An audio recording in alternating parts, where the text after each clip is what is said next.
दादा, सुनेत्रा पवार यांना खासदारकी देण्यामागं काय कारण असेल? कारण काय असेल हे त्यांना माहीत आहे, पण माझ्या काकी म्हणून मी त्यांना अभिनंदन करतो की त्या आता खासदार झालेल्या आहेत. खरं तर गेल्या काही दिवसांपूर्वी अजितदादांनी एक भाषण केलं होतं आणि त्या भाषणामध्ये कदाचित अप्रत्यक्षपणे माझ्याबद्दल ते बोलले होते, नौटंकी वगैरे जे काय असेल ते.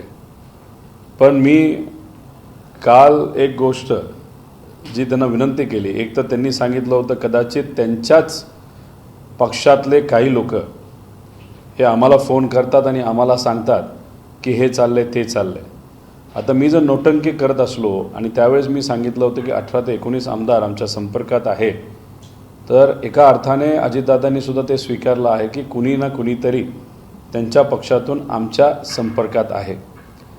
काल मी बोललो होतो की आजची परिस्थिती आणि त्यांच्या पक्षामध्ये जी अस्वस्थता आहे आणि जे आता नेते आहेत त्यांचा ब्रह्मदेवसुद्धा गॅरंटी तिथं घेऊ शकत नाही ते अजितदादांबरोबर राहतील. म्हणून घरात जर खासदारकी गेली तर मग कदाचित ती खासदारकी आपल्याकडे तर राहू शकते, म्हणजे दादांकडे राहू शकते.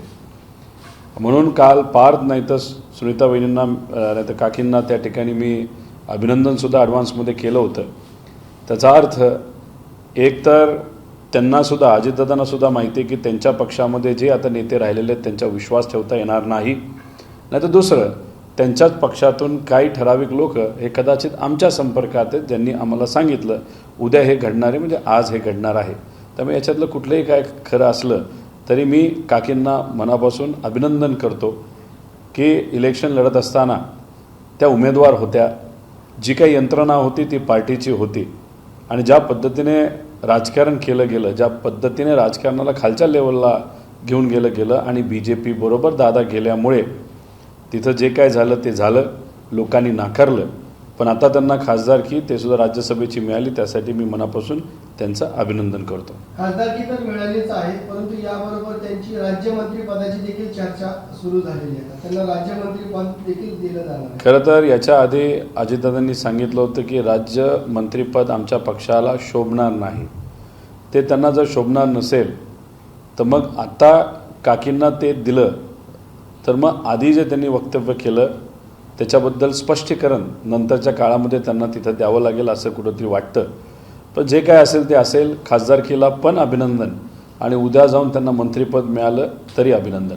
छगन भुजबळ यांना हे राज्यसभेवर जायचं होतं, परंतु त्यांना नाकारून ही उमेदवारी देण्यात आली. त्यांच्या पक्षामध्ये अस्वस्थता 100% आहे. ती आता मोठ्या नेत्यांमध्ये आहे का आमदारांमध्ये आहे हे अजितदादांना स्पष्टपणे माहिती आहे. आणि ती अस्वस्थता आणि कोणावरच आपल्याला विश्वास ठेवता येणार नाही ही अजितदादांची भूमिका असल्यामुळेच घरात त्यांनी राज्यसभेची उमेदवारी दिली असं कुठंतरी आपल्याला म्हणावं लागेल. नाही तर अशा पद्धतीची चर्चा आता सुरू आहे. मनोज जरांगे पाटलांचं उपोषण सुरू, राज्य सरकार त्याकडे बेदखल करताना आपण बघतोय. जर आमच्या मागण्या मान्य न झाल्यास आम्ही विधानसभेत उतरण्याचा इशारा जरांगेंनी दिला. नाही, राजकीय भूमिका त्यांनी काय घेतली हे मला तरी इथं सांगता येणार नाही.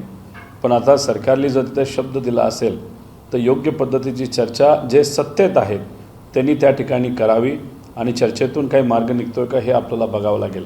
पण कोर्टात जर आपल्याला आरक्षण टिकवायचं असेल तर मी सर्व महाराष्ट्राच्या खासदारांना विनंती करतो, ते सुद्धा महाविकास आघाडीचे खासदार आणि महायुतीचे खासदार, की पहिल्या दिवशी जेव्हा तुम्ही पार्लमेंटमध्ये जाल तेव्हा 50% पुढं आपल्याला आरक्षण कसं घेऊन जाता येईल, नाही तर त्याबद्दलची चर्चा तुम्ही करावी लागेल. घटनादुरुस्ती ही आपल्याला या बाबतीत करावीच लागेल. आणि 50%च्या पुढे जर आरक्षण मर्यादा आपण घटनादुरुस्ती जसं EWSला केली तशी जर केली तरच मराठा समाजाचं आरक्षण असेल, धनगर समाजाचं आरक्षण असेल, लिंगायत असेल, नाही तर मुस्लिम समाजाचं असेल, हे कोर्टामध्ये टिकू शकतं. 50%च्या पुढं ते सुद्धा राज्य घटना दुरुस्ती केल्याशिवाय आपण जर आरक्षण दिलं तर ते कोर्टात टिकणार नाही. आणि आत्ता आपण जर बघितलं तर भाजपचा एक कार्यकर्ता म्हणजे देवेंद्र फडणवीस साहेबांचा एकदम खास कार्यकर्ता सदावर्ते मराठा आरक्षणाच्या विरोधात आधीही कोर्टात गेला आणि आत्ताही कोर्टात गेलेला आहे. तसंच ओबीसी राजकीय आरक्षण जे कोर्टामध्ये अडकले ते सुद्धा भाजपच्याच एका कार्यकर्त्यामुळे अडकले. त्यामुळे भाजप काय करते तर याच्यामध्ये फक्त राजकीय पोळी भाजण्याचा प्रयत्न त्या ठिकाणी करते असं आपल्याला म्हणावं लागेल. शरदचंद्र पवार गटाचे अध्यक्ष जयंत पाटील आणि आपला वाद जी समोर येताना आपण बघतोय, नक्की काय सुरू झाले? वाद आहे असं कोण म्हणलं? मी माझ्या भाषणामध्ये सामान्य लोकांना क्रेडिट दिलं, कार्यकर्त्यांना क्रेडिट दिलं आणि जयंत पाटील साहेबांचं भाषण आपण जर ऐकलं त्यांनी सुद्धा क्रेडिट सामान्य लोकांना आणि कार्यकर्त्यांनाच त्या ठिकाणी दिलेलं आहे. वेगळं कुठंच काही नाही झालं. पण मीडियाने वेगळी भूमिका घेतली का विरोधकांनी वेगळा अर्थ तिथं काढला, त्यामुळे कुठंतरी हे वातावरण चिघळलं असं आपल्याला म्हणावं लागेल. माझा थोडासा स्वभाव बोलत असताना स्पष्ट पणाचा असल्यामुळे कार्यकर्त्याला मी विनंती करत होतो की आपण आता हवेत जाऊन चालला नाही, जमिनीवर राहावं लागेल, संघटना बांधावी लागेल. क्रेडिट साहेबांना आणि सामान्य लोकांना त्या ठिकाणी आपल्याला देऊन जमिनीवर राहून संघटना अजून ताकदीने वाढवत कमीत कमी 85 आमदार हे शरदचंद्र पवार या पक्षाचे त्या ठिकाणी कसे निवडून येतील आणि महाविकास आघाडी मिळून म्हणजे ज्याच्यामध्ये आपण असू आपली सत्ता या राज्यात कशी येईल यासाठी आपल्याला प्रयत्न करायचे आहेत. विधानसभेच्या जागेवरून हा वाद आणखी चिघळू शकतो अशी देखील चर्चा. कुठं चिघळायला सुरुवात झालेली आहे, चर्चा सुरू झालेली आहे. एक तुम्ही समजून घ्या की राष्ट्रवादी शरदचंद्र पवार या पक्षाचा स्ट्राईक रेट आपण बघितला तर तो 80% आहे. साताऱ्याची जी जागा आहे ती थोडक्यात आपली गेली, ते सुद्धा फसवेगिरी तिथं झाली. जे दुसरं चिन्ह म्हणजे ते पिपाणी चिन्ह आहे तिथं 42,000 ते 50,000 मतदान गेलं म्हणून आपण तिथं कुठंतरी हारलो. म्हणजे तसं बघितलं तर आपला स्ट्राईक रेट हा 90% आहे आणि थोडंसं आपण रावेरमध्ये जर काम करू शकलो असो तेही वाढेल. पण मग 85 सीट हे यायला काहीच हरकत नाही आणि त्याच्यामध्ये महाविकास आघाडीला सुद्धा आपल्याला विश्वासात घ्यावं लागेल, जे पवारसाहेब नक्कीच घेतील. पवारांच्या जागेवरून आता अजित पवार घराणेशाही करतात का असा देखील वाद होतोय. कारण का आपण बघितलंय की पक्षामध्ये अनेक नेते होते परंतु घरातच हे राज्यसभेचं उमेदवार दिली गेली, मग ही घराणेशाही नाही. याच्यामध्ये थोडं वेगळ्या अर्थाने आपल्याला बघावं लागेल. अजितदादांकडे जे नेते गेलेले आहेत ते विकास निधीसाठी गेलेले आहेत. त्यांना पद पाहिजे होतं, नाहीतर या बहुतांश नेत्यांवर ईडी नाही तर CBIची कारवाई त्या ठिकाणी होणार होती, नाही तर चालू होती. त्याच्यामध्ये उत्तम उदाहरण हे प्रफुल्ल पटेल साहेब आहेत. त्यामुळे हे सर्व नेते जे अजितदादांबरोबर भाजपबरोबर गेलेले आहेत आणि साहेबांना त्यांनी सोडलेलं आहे त्याच्यामागे एकच कारण होतं, स्वार्थ. आणि स्वार्थ कारण असल्यामुळे या नेत्यांना जर खासदारकी मिळाली ह्याच्यातल्या काही नेत्यांना तर ते भाजपबरोबर कधी जातील हे सांगता येणार नाही. अशी भूमिका नाही तर असं मत दादांचं त्या ठिकाणी झालं असल्यामुळे दादांनी जो निर्णय घेतला तो राजकीय दृष्टिकोनातून कदाचित योग्य निर्णय असू शकतो. जवळचंच कोणी व्यक्ती मुलगा नाही तर पत्नी असेल तर ते तरी आपल्याला सोडून जाणार नाहीत. ह्या बाकीच्या नेत्यांचा काही भरोसा नाही. मी उलट म्हणतो याच्यातून एक वेगळा अर्थ निघत आहे की त्यांच्या पक्षामध्ये आमदार आणि काही नेते हे जास्त काळ राहतील असं वाटतं. वेळ तीच दादा नवा अशी चर्चा सुरू झालेली. काल 70 जणांचं पथक युवा कार्यकर्त्यांचं साहेबांकडे गेलं होतं आणि त्यांनी योगेंद्र पवारांची मागणी केली. शेवटी ते कार्यकर्ते आहेत, भावनिक आहेत, त्यातले अनेक लोक युवा आहेत. प्रेमाने भावनेच्या भरामध्ये काही मागण्या त्या ठिकाणी केल्या जातात, काही वक्तव्य त्या ठिकाणी केली जातात. पण शेवटी इथलं जे सीट आहे हे पवारसाहेबांच्या मार्गदर्शनाखाली आजपर्यंत चालत आलेलं आहे आणि नक्कीच अजितदादांना जे पद पवारसाहेबांनी दिलं त्या पदाचा योग्य असा वापर करून पवारसाहेबांच्या मार्गदर्शनाखाली इथं निधी हा अजितदादांनी आणलेला आहे. दुर्दैव असं अजितदादा विचार सोडून पलीकडे गेलेले आहेत. त्यामुळे हे सीट आता मोकळं झालेलं आहे. त्यामुळे या सीटवर कोणाला द्यायचं हा पूर्णपणे निर्णय आदरणीय पवारसाहेबांचा आहे आणि तो इलेक्शनच्या काही दिवसांच्या आधी पवारसाहेब स्वतः डिक्लेअर करतील. लोकसभेत पराभव होऊ नये सुनेत्रा पवारांना राज्यसभेची उमेदवारी भाजपकडून देण्यात आली. कुठेतरी सुप्रिया सुळे आणि शरद पवारांना शिव देण्यासाठी ही उमेदवारी देण्यात आली अशी चर्चा सुरू आहे. असं नसेल पण कुठंतरी अजितदादांनी याच्यामध्ये निगोशिएट केलं असेल की घरामध्ये अजून एखादं पद असावं उद्या आपले आमदार आणि आपले नेते जे आपल्याबरोबर आज आहेत म्हणजे दादांबरोबर जे आहेत ते आपल्याबरोबर राहतीलच असं नाही. मग उद्या जाऊन पुढच्या 6 वर्षासाठी कुठलं तरी पद आपल्याबरोबर असावं या दृष्टिकोनातून दादांनी कदाचित ते निगोशिएट केलं असावं. आणि असंही होऊ शकतं की हे पद त्यांना पाहिजे असल्यामुळे नाहीतर हे पद घरातच द्यायचं असल्यामुळे त्यांनी मंत्रिपदसुद्धा नाकारलेलं असेल. नाहीतर भाजपला त्यांचं महत्त्व खूप वाटत नसावं, नाही तर RSSमध्ये खो घातला असेल. मंत्रिपदाचं मला सांगता येणार नाही. पण राहिला प्रश्न राज्यसभेचा, हा पूर्णपणे दादांनी आहे त्या नेत्यांकडे त्यांचा विश्वास नसल्यामुळे कदाचित घरातच त्यांनी ते पद ठेवलं. पार्थ पवार देखील इच्छुक होते, परंतु पार्थ पवारांना नाकारण्यात आलं. आईला जर मिळाला असेल तर मुलगा नक्कीच खुश असेल.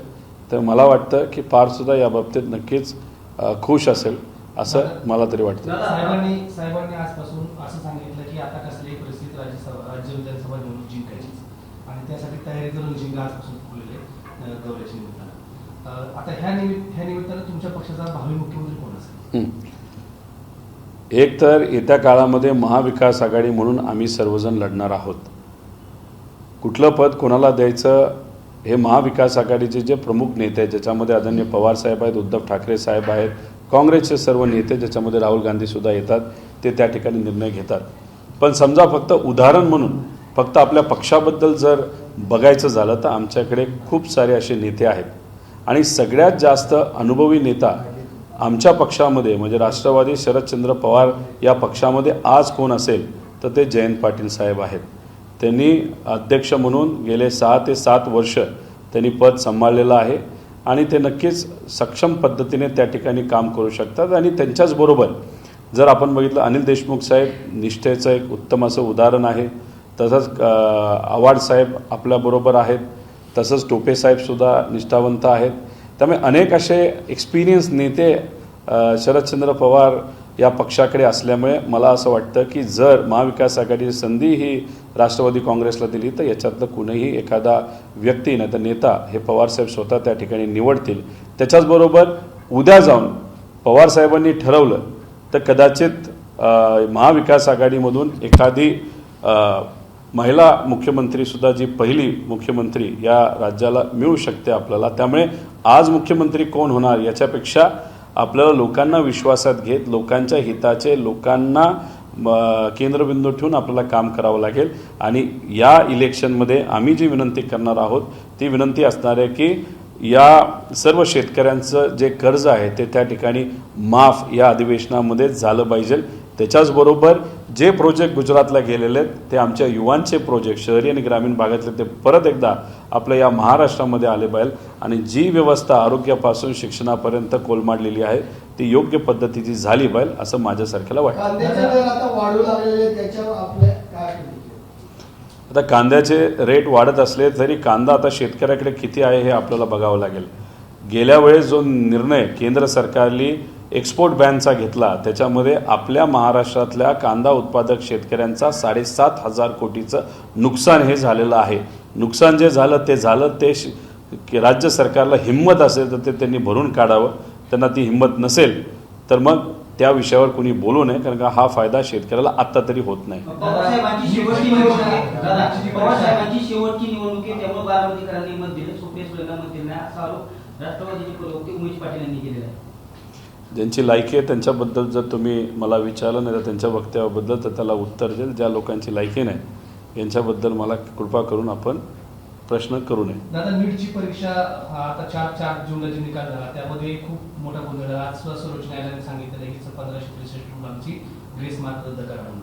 पण एकूणच नीट परीक्षेवरती विश्वासार्हतेवरती प्रश्नचिन्ह तयार झालं. याच्या संदर्भात सरकारने उतरावं अशी विद्यार्थ्यांची अपेक्षा, म्हणजे विरोधकांनी रस्त्यावर उतरावं असं विरोधकांची 100% आपण हा मुद्दा त्या ठिकाणी मांडला होता. पक्षाकडनं सुद्धा मांडला होता, इतर मित्र पक्षांनी त्या ठिकाणी मांडला होता. खरं तर केंद्र सरकारची एक जी बॉडी आहे जी ही परीक्षा घेते त्याच्यामध्ये खूप पारदर्शकता ही सांभाळली जाते, पाळली जाते. दुर्दैव असं यंदा अतिशय चुकीच्या पद्धतीने निकाल तिथं लागलेले आहेत. मायनस मार्किंगचा घोळ तिथं झालेला आहे. त्याच्याचबरोबर इलेक्शनचं रिझल्ट ज्या दिवशी आहे त्या दिवशीच नीटचा रिझल्टसुद्धा जाहीर झाला. म्हणजे कोणाचंच लक्ष नीटच्या रिझल्टवर जाऊ नये. 14 ऐवजी 4 वर झालं. आता सुप्रीम कोर्टाने त्याच्यामध्ये लक्ष घालून योग्य असा निर्णय तिथं घेतलेला आहे. पण अशा पद्धतीने काही गोष्टी होत असतील तर ते योग्य नाही. महाराष्ट्रामध्ये याच्यावर तर भ्रष्टाचार झालाच आहे, होतच आहे, ज्याच्यामध्ये तलाठी भरती असेल, त्याच्याचबरोबर शिक्षक भरती असेल, इतरही विषय ज्याच्यामध्ये पेपरफुटीपासून फार वेगळे विषय आपण त्या ठिकाणी बोलू शकतो. आणि दुर्दैव असं सगळ्यात पारदर्शक सिस्टम जी आहे, जी नीटची परीक्षा आहे, त्याच्यामध्ये पण घोळ झालेला दिसतोय. म्हणजे भाजपला काही करायचं आहे पण पैसा खायचा आहे अशीच भूमिका कदाचित त्यांची दिसते. दादा, तुम्ही सातत्यानं सांगताय की अजित पवार गटाचे आमदार आहेत ते नाराज आहेत, आमच्या गटाचे नाराज, त्या गटाकडून सांगितलं की आमच्याकडे नाराजी नाही. आणि कधी तर आधी तुमच्यावरती खालच्या भाषेत टीका करावं लागेल, ते म्हणायला लागले अजित पवार हा तुमची गोळातला नेता आहे. इथपर्यंत ही राजकारणाची भाषा घेऊन काय ठरते? कसं असतं की जे लोक गल्लीबोळामध्ये राहतात, म्हणजे लोकात राहतात, त्यांना खरी काय परिस्थिती हे तिथं कळतं. तुम्ही ज्यांच्याबद्दल प्रश्न मला विचारले त्यांची काय लायकी त्यांच्या मतदारसंघामधून नाही तर त्यांच्या गावामध्ये तुम्ही जाऊन विचारावं. पण विषय एवढाच आहे, जे आम्हाला ऐकू येतं आम्ही त्या ठिकाणी बोलतो. ठीक आहे, पुढच्या 15-20 दिवसामध्ये बघा काय होत आहे. तर साधारणतः कोण येण्याच्या आणि कधीपर्यंत तुम्ही काय ठरवली का ऑर्डर इथपर्यंत घेणार, यांना घेणार? कारण ज्यांनी गेलं त्यांची तर तुम्ही अगदी तोंडसूक घेतले दोन्ही बाजूनी. मग ते कसं तुम्ही त्याच्यामध्ये शेवटी कसं आहे, कोणाला घ्यायचं कोणाला नाही घ्यायचं याच्यामध्ये आम्ही विनंती करू शकतो. आम्हाला कोणी भेटलं तर आम्ही साहेबांपर्यंत तो निरोप तिथं घेऊन जाऊ शकतो, जयंत पाटील साहेबांपर्यंत घेऊन जाऊ शकतो. कोणाला घ्यायचं नाही घ्यायचं हा शेवटी नेत्यांचा तो विषय असतो. पण फक्त माझं एकच मत आहे की जे निष्ठावंत पदाधिकारी कार्यकर्ते त्या मतदारसंघामध्ये लढलेले आहेत, अडचणीच्या काळामध्ये पवार साहेबांबरोबर विचाराबरोबर राहिलेले आहेत, त्यांचा विचार हा प्राधान्याने करावा अशीच एवढी विनंती आम्ही नेत्यांना सातत्याने त्या ठिकाणी करत आलेलो आहोत. गुलजवणीच्या धरणा पाण्याच्या संदर्भात योजना मंजूर केली, परंतु प्रत्यक्षात त्याची अंमलबजावणी होत नाही. कुठले नेते याला दोषी आहेत? मी आता त्या म्हणजे तुम्ही पुरंदर योजनेच्या बाबतीत तिथं विचारत असाल तर मी इलेक्शनच्या काळामध्ये त्या भागामध्ये फिरत असताना पुरंदर उपसा योजनेमध्ये जास्त लक्ष घातलं होतं. त्या बाबतीतली बैठक सुप्रियाताईंनी मी स्वतः तिथे घेतली आणि तो रिपोर्ट फिरल्यानंतर जानाई शिरसाईपासून तो सगळा आहे तो अख्खा रिपोर्ट पवार साहेबांना तिथं दिलेला आहे. आत्ता मी तुमच्याशी बोलत असताना तो रिपोर्ट घेऊन आणि पवार साहेब आणि तिथं असणारे काही माजी अधिकारी मिळून हे आता बारामती त्या भागामध्ये फिरत आहेत. त्यामुळे तो जो मुद्दा तुम्ही मांडलेला आहे, अनेक वेळा आपण भाजपच्या काळात जर बघितलं तर बऱ्याच स्कीम ह्या फक्त पेपरवर राहिलेल्या आहेत. जसं इंदापूरमध्ये एक कुठला ती ब्रिज आहे तो फक्त पेपरवरच आहे, त्याला एस्टिमेट नाही काय नाही. त्यामुळे त्यांनी काय केलं तर गंडवागंडवी केलेली आहे, बाकी काही केलेलं नाही. हे लोकांना खऱ्या अर्थाने कळल्यामुळे पवार साहेबांबरोबर लोक राहिली आणि भाजपच्या विरोधात त्या ठिकाणी या मतदारसंघात आणि अख्ख्या महाराष्ट्रात लोक गेलेले आपण सगळे बघू शकतो. अधिवेशनामध्ये तुमची साधारणपणे सरकारच्या विरोधात काय काय असतं? एक तर कर्जमाफी शेतकऱ्याची झालीच पाहिजे हा एक मुद्दा आम्ही त्या ठिकाणी घेणार आहोत. दुधाचा विषय अतिशय महत्त्वाचा आहे. जे प्रोजेक्ट गुजरातला गेलेले नाही तर खऱ्या अर्थाने इतर राज्यांमध्ये जे प्रोजेक्ट येत आहेत तर आणि आपल्या राज्यात येत नाहीत तर ते प्रोजेक्ट जास्तीत जास्त आपल्याकडे कसे येतील हे एक आपल्याला बघावं लागेल. आरोग्य विभागामध्ये खूप मोठा भ्रष्टाचार त्या ठिकाणी झालेला आहे. त्याच्याचबरोबर अनेक असे विषय आहेत की जे सामान्य लोकांच्या हितासाठी अतिशय महत्त्वाचे आहेत. त्याच्याचबरोबर तिथं असणाऱ्या सर्व पक्षांना विनंती करून, खासदारांना विनंती करून मराठा आरक्षण असेल, धनगर आरक्षण असेल, मुस्लिम आरक्षण असेल आणि लिंगायत आरक्षण असेल या विषयासाठी एक प्रस्ताव राज्य सरकारकडनं खासदारांकडनं दिल्लीकडे असा जावा की 50% पुढं आपली आरक्षणाची मर्यादा वाढावी. असे अनेक विषय शेतकरी, कष्टकरी, युवा, महिला, वडीलधारी त्याच्याचबरोबर इतरही जे काही मुद्दे आहेत सगळे विभागाचे आम्ही त्या ठिकाणी घेणार आहोत. सुमित्रा पवारांची राज्याची निवड झाल्यानंतर तुमचं काही बोलणं झालं का? तुम्ही त्यांना शुभेच्छा वगैरे? नाही, आता कालच ॲडव्हान्समध्ये शुभेच्छा तिथं दिलेल्या आहेत. मगाचपासून काही इतर बैठकामध्ये तिथं मी होतो. माझं बोलणं तरी नाही झालं, बोलणं होईल असं तरी वाटत नाही. पण तुमच्या माध्यमातून फक्त शुभेच्छा आणि भावना त्यांच्यापर्यंत त्या ठिकाणी मी पोहोचवतो. शिक्षक मतदारसंघामध्ये महायुतीच्या एकाच उमेदवाराविरोधात महाविकास आघाडीच्या एकाच उमेदवाराच्या विरोधात महायुतीचे 3 उमेदवार आहेत. यांची युती तुटली का किंवा या निवडणूक निकालाचा त्यावर काय परिणाम झालाय का सगळ्या येत्या काळामध्ये महायुती किती वेळ राहील हा एक फार मोठा प्रश्न त्या ठिकाणी सगळ्यांसमोर उभा राहिलेला आहे. त्यामुळे 15-20 दिवसानंतर आपल्याला महायुती दिसेल असं वाटत नाही. बजेट करतील, निधी हा दिला जाईल आणि त्यानंतर कदाचित तिन्ही पक्ष त्यांचे वेगळे होतील. कारण का 200 जाग्यांवर भाजप लढणार म्हणजे लढणारच आहे असं ठरलेलं आहे. मग राहिले फक्त 288 राहिले, त्याच्यामध्ये 20 दादांना जाऊ शकतात, 30 शिंदेसाहेबांना जाऊ शकतात आणि इतर मित्रपक्षाला बाकीचे जाऊ शकतात. ही सगळ्या गोष्टी असल्यामुळे कदाचित महायुती राहील असं वाटत नाही. बारामतीत महायुतीची जागा निवडून यावी असं सर्वांचं मत होतं, पण मला माहिती आहे की जागा मी अपक्ष म्हणून 1000% जिंकली असती, दोन्ही पवारांना विरोध होता, असं काल टीव्हीच्या मुलाखतीत विजय शिवतारे म्हणले. विजय शिवतारे साहेबांचे जे काही जुने व्हिडिओ आहेत ज्याच्यामध्ये फार आक्रमक ते झाले होते अजितदादांबद्दल, बऱ्याच काही नेत्यांबद्दल, ते व्हिडिओ परत एकदा आपल्याला बघावं लागतील आणि हाही व्हिडिओ तिथं बघावा लागेल. पण त्यावेळेस जी भूमिका त्यांनी घेतली आणि 4 भिंतीच्या खोलीमध्ये बसून काय त्यांचा व्यवहार नाही तर अंडरस्टँडिंग तिथं झालं हे आपल्याला सांगता येणार नाही. पण सेटअप नाही तर सेटिंग झाल्यानंतर त्यांची भूमिका बदलली, त्यामुळे लोकांचा त्यांच्यावर खूप विश्वास राहिला असं वाटत नाही. सुनेत्रा पवारांच्या व्हाईस प्रॉम्प्टर हे आदित्य तटकरे होत्या का? कारण मला झालेल्या पत्रकार परिषदेमध्ये आदित्य तटकरे या सातत्यानं सुनेत्रा पवारांना काहीतरी पाठवून सांगत नाही, सांगत असेल ठीक आहे. पहिली वेळ पहिल्यांदा राज्यसभेच्या त्या MP झालेल्या आहेत, अशात कुणी त्यांना बोलायला मागून मदत केली असेल तर त्यात काय खूप मोठं राजकारण कोणी केलं पाहिजे असं मला तरी वाटत नाही. आज सांगितलं, 1-2 वर्षानंतर कदाचित परिस्थिती त्या ठिकाणी वेगळी असेल, पण मला असं वाटतं यात राजकारण करायचं काही कारण नाही. पवार फॅमिलीमध्ये पुन्हा एकदा राज्यसभेवर खासदारकी मिळाली, पवार कुटुंब सेलिब्रेट करणार हा उत्सव करतील. अजितदादा, पार्थ, जय आणि सुनेत्रा बहिणी नक्कीच सेलिब्रेट करतील असं मला वाटतं. राहिला प्रश्न इकडं, आता सेलिब्रेशनचा विषयच येत नाही, कारण आता लोकांचे प्रश्न समजून घेऊन या अधिवेशनामध्ये ते मांडायचे आणि येणाऱ्या इलेक्शनमध्ये विजय मिळून ते सोडवायचे, एवढंच आमच्या सर्वांच्या डोक्यामध्ये आहे. कारण विचार वेगळे असल्यामुळे ते त्यांनी सेलिब्रेशन तिथं करावं. पण लोकशाही मानणारे आम्ही लोक आहोत, लोकशाहीतून सुप्रियाताईंचा विजय झाला आहे आणि ते सेलिब्रेशन सामान्य कार्यकर्ते आणि निष्ठावंत पदाधिकाऱ्यांबरोबर आम्ही केलंही आहे, याच्या पुढेही करत राहू. ABP माझा, उघडा डोळे बघा नीट.